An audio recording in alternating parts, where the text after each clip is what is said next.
Shalom, shalom la famille, shalom bien-aimé.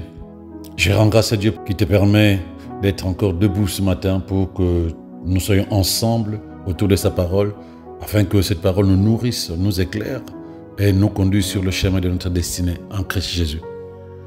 Père, infiniment merci de ce que tu nous permets ce matin encore d'être ensemble avec mes bien-aimés pour nous nourrir de ta parole, qui est notre nourriture, qui est notre lumière sur le chemin de notre destinée.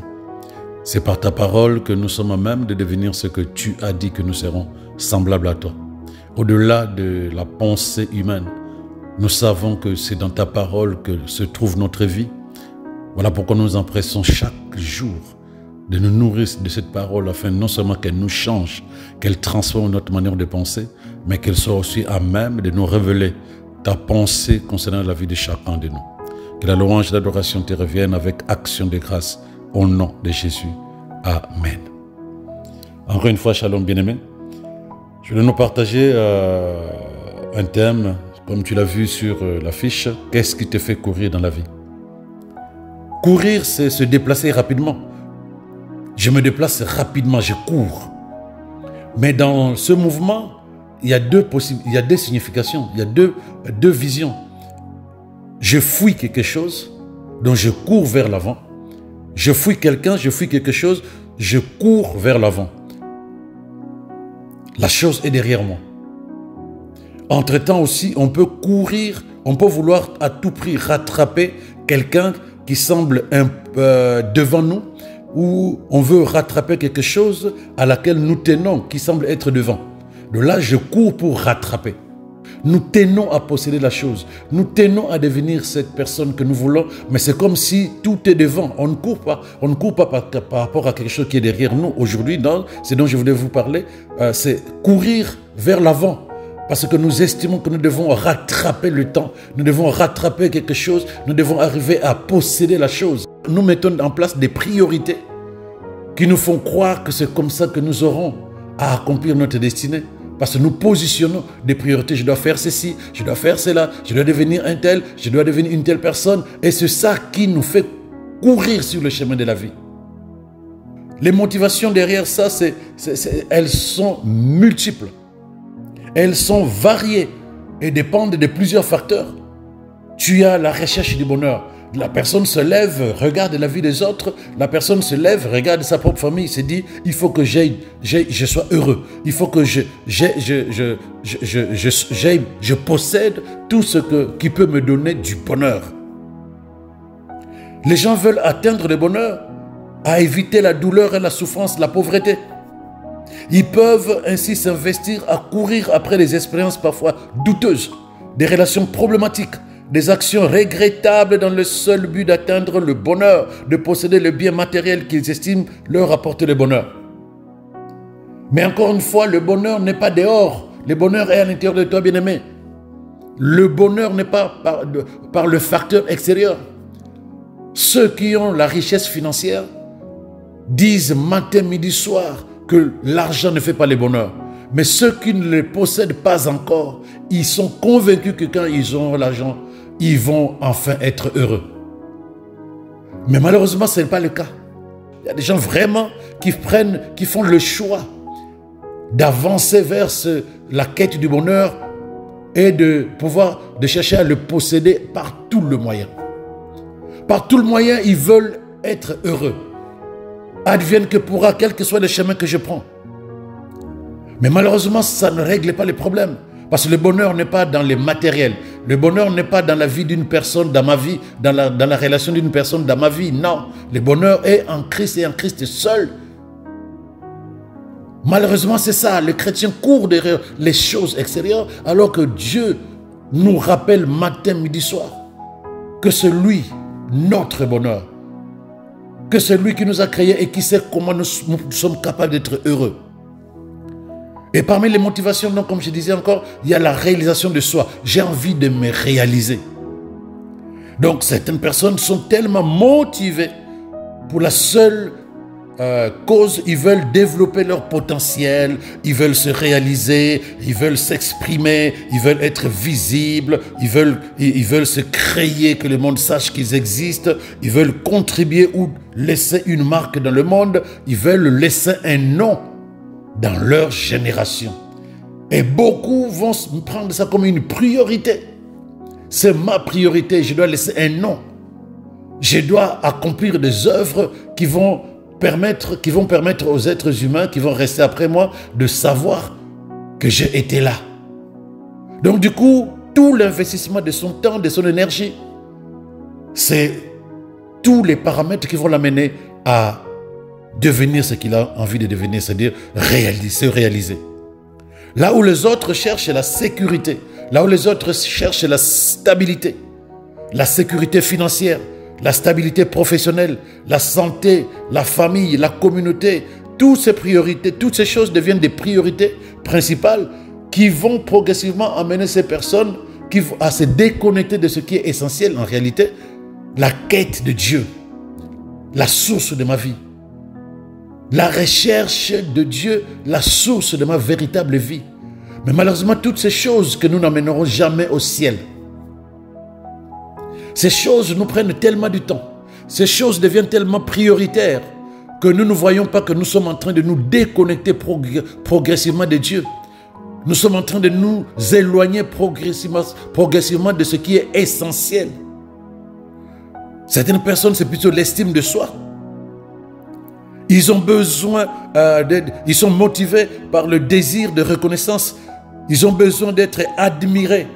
Ils ont besoin d'être respectés, d'être valorisés, considérés par les autres. Se lève le matin, tout ce qu'il fait, c'est comment amener ma vie, mon être, moi tel que je suis, à être apprécié par les autres. C'est là où tu verras une jeune sœur, une dame, si tu veux, passer des heures et des heures à la douche pour se doucher, se maquiller. Elle fait tout pour qu'elle soit visible sur le chemin par les personnes qui vont la croiser. Tu verras un frère faire la même chose, passer du temps dans une salle de sport, pour développer ses muscles, développer son corps physique. Parce que c'est ce que les gens vont voir. Et il a besoin que les gens le voient sur le chemin. Ce n'est même pas ce qui est à l'intérieur de son cœur, non. C'est ce qui est physique, que ce soit la sœur, que ce soit le frère. Chacun se dit, j'ai besoin d'être respecté. Je suis fort. J'ai développé des muscles. J'ai besoin que les gens me considèrent, me respectent, m'apprécient. Et la jeune fille disait aussi, je veux que les hommes tombent sur mon chemin. Je suis très belle. Je prends soin de mon corps. Lorsque je sors, je sais que j'impacte les personnes qui sont sur mon chemin. Ils se retournent sur ma route lorsque je passe. Donc là, j'ai besoin de me réaliser dans ce que je pense être important pour moi. Ça devient ma priorité. Que les gens me respectent, que les gens m'admirent, que les gens me reconnaissent par les actions que je pose ou simplement par ce que je suis devenu au travers un travail intense que je menais pour que je devienne ce que je suis devenu. Mais est-ce que c'est ça qui fait le bonheur? Parce que la priorité, bien aimé, c'est quelque chose qui vient ou qui passe en premier dans le temps en raison de son importance. C'est quelque chose qui passe en premier dans le temps par rapport à son importance. Tout ce que j'ai cité tout à l'heure, quelle est son importance? Quand la parole nous dit, Jésus lui-même qui parle, à quoi sert à l'homme de gagner l'univers entier s'il arrive à perdre son âme? Quel est le but pour lequel je cours derrière ces choses? Pourquoi je ne m'arrête plus? Surtout que c'est comme une addiction. Tu démarres, tu veux ceci, tu veux cela, tu trouves que ce n'est plus ça, c'est comme les voitures, c'est comme les téléphones, tu as un beau téléphone, le dernier modèle, mais quand un dernier va sortir, tu veux encore l'autre, parce que dans ton esprit, pour que je sois considéré, pour que je me réalise, pour que je sois en paix, pour que je sois heureux, il faut que j'aie le dernier modèle de la chemise, le dernier modèle du pantalon, le dernier modèle des chaussures ou du téléphone. Et lorsque je me sens bien, mais quelques mois après, il y a quelque chose d'autre qui vient de sortir, il faut que j'y aille. Il y a quelque chose d'autre dont on parle à la télé, il faut que j'aille ça. que je le possède, je ne serai jamais en paix, je ne serai jamais heureux. Jamais. Si je me cale sur cette manière de fonctionner. Donc ce n'est pas ça qui doit être ma priorité. Qu'est-ce qui est capable de m'apporter la priorité? Qu'est-ce qui va m'apporter la joie, la paix? C'est l'histoire de deux sœurs. La Bible nous parle de l'histoire de deux sœurs, Marthe et Marie. Dans Luc 10, 38-42, on nous parle de Jésus et ses disciples qui étaient en chemin et qui ont été invités par Marthe, la grande sœur. Elle a reçu Jésus et les disciples chez elle. Et elle précise bien que, la parole précise bien qu'elle avait une sœur qui s'appelait Marie. Donc lorsque Jésus est entré chez Marthe avec ses disciples, les deux sœurs ont fait un choix. Marthe se dit, je vais honorer le Seigneur, je veux cuisiner, mais ils sont nombreux, je vais faire plus que ce que je fais d'habitude lorsque nous sommes à 2 ou à 3. Parce que si tu te rappelles, ce sont les sœurs de Lazare. Donc elles s'affairent à cuisiner, à manger pour les disciples et pour Jésus. Mais Marthe, sa sœur, a fait un choix particulier lorsque Jésus prêchait. Cela signifie qu'il y a des gens qui étaient aussi dans la maison, qui sont venus écouter le maître. Et elle était assise là où était Jésus. Elle écoutait Jésus enseigner. Marthe était très affairée à tout préparer pour le repas. À un moment, elle débarque là où Jésus était, Jésus prêchait, et elle dit ceci. Moi, je suis en train de cuisiner, c'est très important pour que vous mangez. Toi et tes disciples. Mais ma sœur, elle s'assoit là et t'écoute parler. Ne peux-tu pas lui demander de venir à la cuisine m'aider? C'est du bon sens. Il y a du monde. Le temps passe. Les gens ont faim. C'est nécessaire que la nourriture soit la priorité. Mais Jésus lui dit, mais non, mais qui t'a dit que c'est ça qui doit être la priorité? Il lui dit, Marthe, tu es en train de te faire du souci pour des choses qui ne sont pas importantes.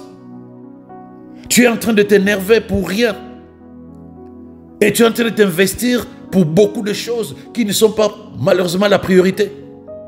Une seule chose est nécessaire. Marie, ta sœur, a choisi la meilleure part qui ne lui sera jamais ôtée. Les motivations bien-aimées qui t'amènent à t'investir sur une chose, tant que ce n'est pas la pensée de la parole de Dieu, de ta relation avec Dieu, dis-toi que ce n'est pas la priorité. Oh Dieu, bien-aimé, si ce n'est pas la priorité, je t'en conjure, je t'exhorte de revoir tes priorités. Le monde t'amènera à courir derrière les choses de ce monde qui ne vont pas te satisfaire. La preuve, chaque jour, ça passe, la mode passe, les relations passent, les choses de ce monde passent, les modèles de voitures ou des habits vont passer.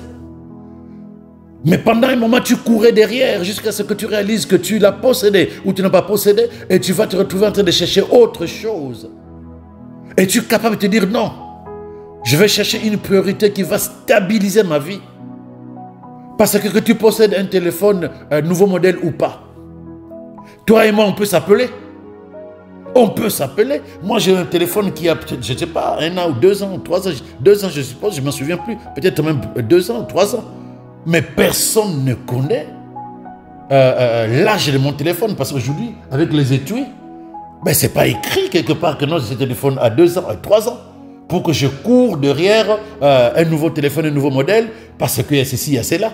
On s'appelle, je vais sur Internet, je reçois des appels, je peux faire des emails, je peux faire des messages, des textos si tu veux. Quelle est la différence? Pourquoi je dois courir à ce qui vient de sortir? Quelle est l'importance que je donne à ça? Pourquoi c'est ma priorité? Ça coûte 2000 €. Ça vient de sortir, 2000 €. Je mets sur un téléphone. C'est la priorité. Ou c'est juste une motivation personnelle, charnelle? Est-ce qu'il n'y a pas autre chose sur laquelle je peux investir cet argent pour la gloire de Dieu?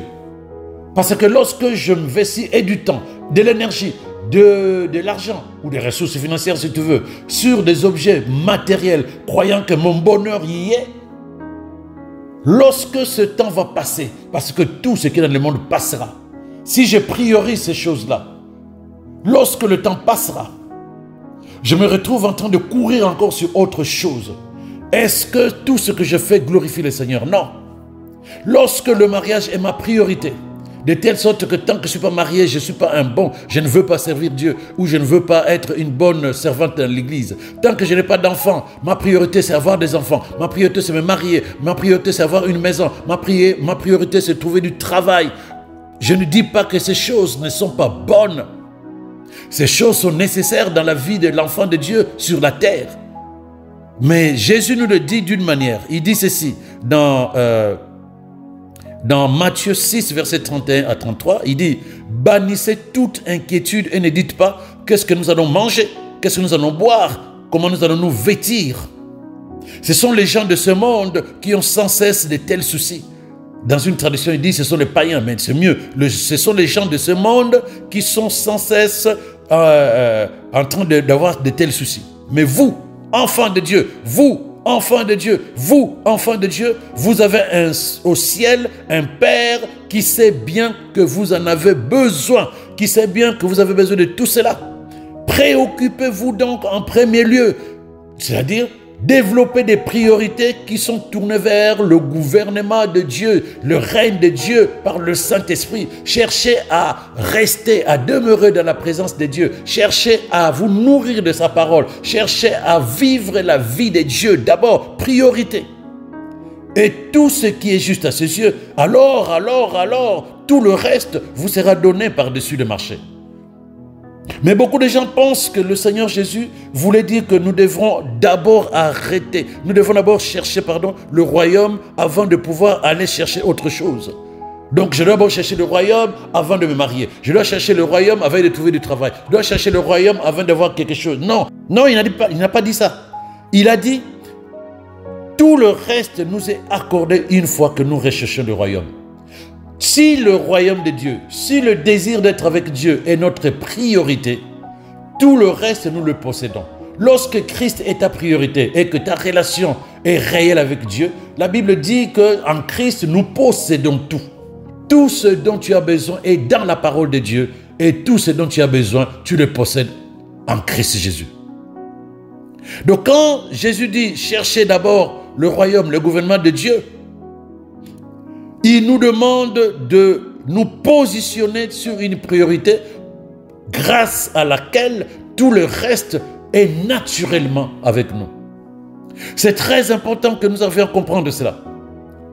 Les priorités humaines t'amènent à te fatiguer et surtout à te déconnecter de ta relation avec Dieu.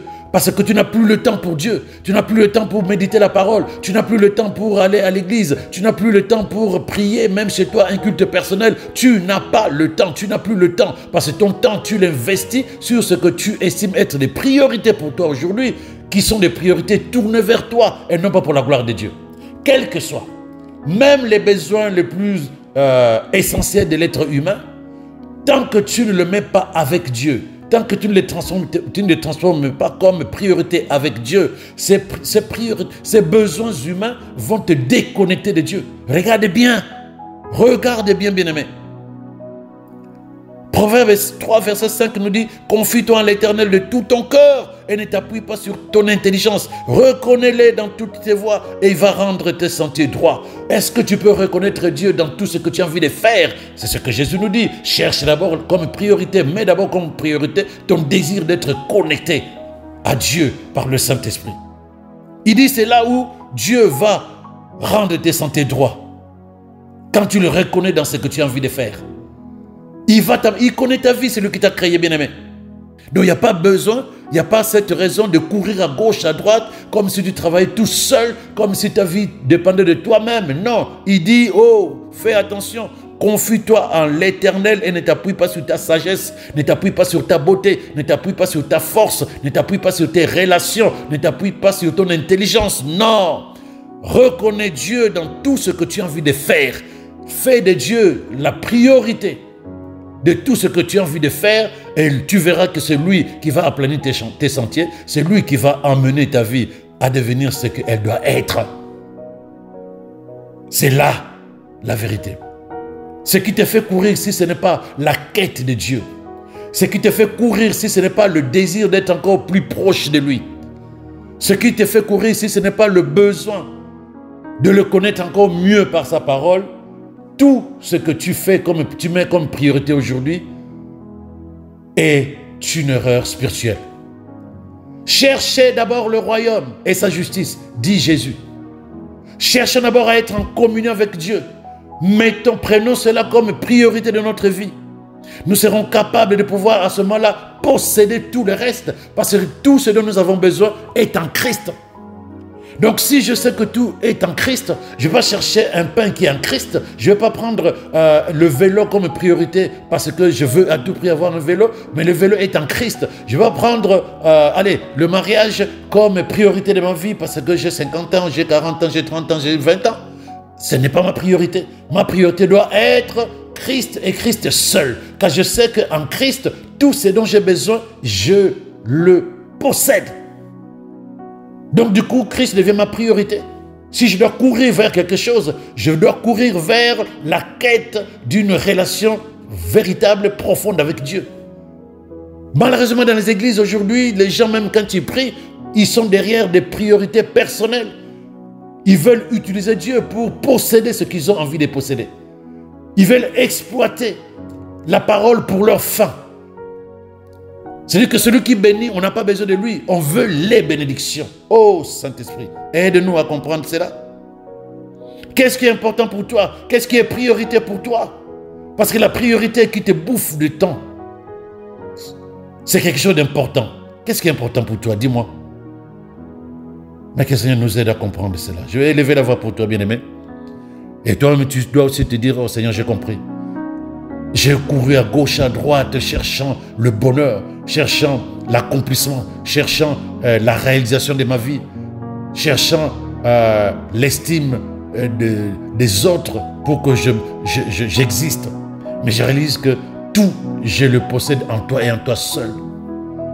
Seigneur, je viens auprès de toi. Je tourne ma façon de voir les choses. Je réajuste mes motivations. Ma seule motivation, c'est toi et toi seul. Ma seule motivation, c'est demeurer dans ta présence, comme disait David. Et je sais que le reste, je le possède en toi. Si je demeure en toi, je sais que Dieu a tout mis en toi, Jésus. Que cela soit ta prière, bien-aimé.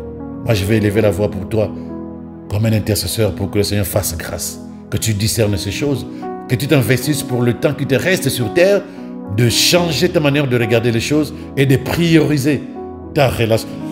Ta relation avec Dieu, sa parole, le temps que tu passes dans sa présence. J'élève ma voix pour que ton esprit soit sensible à la voix du Saint-Esprit, afin qu'il te dévoile ses voies. Bien-aimé, afin que tu sois guidé à travers la parole vers les projets que Dieu a mis en place te concernant. Que la parole de Dieu devienne ta priorité, bien-aimé. Que cette parole devienne ta priorité afin que ton cœur s'ouvre au conseil de Dieu qui va te donner toutes les billes qu'il faut pour que tu réussisses véritablement ta vie avec lui. En ce mois des priorités de Dieu, je prie que le Saint-Esprit soit ton seul conseiller et non la chair et non l'âme, afin que tu saches prendre les bonnes décisions et faire le bon choix. Ces choix qui ne seront plus tournés vers l'ego. Ces choix de ne plus regarder ta vie selon les désirs et les envies de ton âme, mais les choix, les priorités, les motivations qui seront basées sur la pensée et la parole de Dieu. Je prie que la parole soit correctement positionnée en toi par le Saint-Esprit au nom de Jésus. Je prie que le Seigneur soit le centre de tes priorités dès maintenant au nom de Jésus. Je prie que le Seigneur soit dorénavant au centre de ta vie et que les yeux de ton entendement soient éclairés par la parole, bien-aimé, pour que tu vois, pour que tu reçoives tout ce qui t'appartient et que tu possèdes déjà en Christ Jésus. Que toute priorité qui dominait dans tes pensées et qui t'amenait à marcher selon tes envies, selon tes besoins égoïstes, que toutes ces priorités soient à cet instant radiées et que ton cœur retrouve le désir d'être conduit par le Saint-Esprit. Que dans ton cœur germe la soumission à la parole de Dieu. Que dans ton cœur germe la soumission à l'Esprit de Dieu. Que tout esprit d'indépendance, de rébellion, qui ne te permettait pas d'avoir confiance en Dieu, que tout esprit d'indépendance, de rébellion qui t'amenait à vivre selon tes propres pensées, que cet esprit quitte à cet instant ton cœur et que toute forteresse de résistance, de rébellion, d'incrédulité qui était érigée dans ton cœur soit renversée à cet instant au nom de Jésus. Au travers du Saint-Esprit, que l'humilité se répande dans ton cœur afin que tu te tournes plutôt vers le Saint-Esprit et la parole, là où l'intelligence et la culture de ce monde t'a mené à prendre des décisions qui n'étaient pas des décisions avec Dieu. Et que le Seigneur qui est fidèle à sa parole accomplisse sa parole dans ta vie dès le moment où tu décides de te laisser guider par sa parole, quel que soit. Et que le Seigneur, par sa grâce, qui est fidèle à sa parole, répande dans ta vie le bonheur, la grâce, les faveurs divines, l'épanouissement total, et que tu reçoives à la lumière de la parole de Dieu tout ce que ton cœur désire, parce que tu fais de Dieu ta priorité, au nom de Jésus. Amen. En tout cas, excellente journée, bien-aimés. Marche dans tes priorités de vie avec Dieu.